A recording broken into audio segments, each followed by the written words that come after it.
బద్రీ సినిమాతో టాలీవుడ్ లో హీరోయిన్ గా ఎంట్రీ ఇచ్చిన రేణు దేశాయ్ తర్వాత పవన్ కళ్యాణ్ ని ప్రేమించి పెళ్లి చేసుకున్నారు. ఇద్దరికి ఇద్దరు పిల్లలు పుట్టినా వ్యక్తిగత కారణాల వల్ల విడిపోయారు.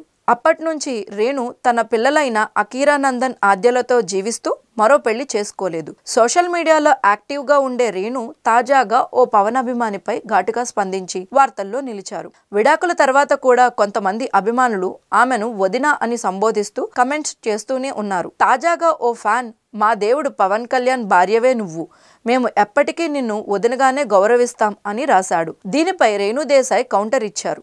ఆమె మాట్లాడుతూ మనం 2025లో ఉన్నా ఇంతవరకు చాలా మంది స్త్రీలు తండ్రి లేదా భర్త ఆస్తిగానే చూస్తున్నారు. నేటికి అమ్మాయిలకు చదవడానికి ఉద్యోగం చేయడానికి పర్మిషన్ అవసరమే. చాలా మంది మగవాళ్ళు స్త్రీలు అంటే వంటగదికే పరిమితం అని అనుకుంటున్నారు. నేను ఇలాంటి మనస్తత్వాన్ని వ్యతిరేకంగా నిలబడతాను.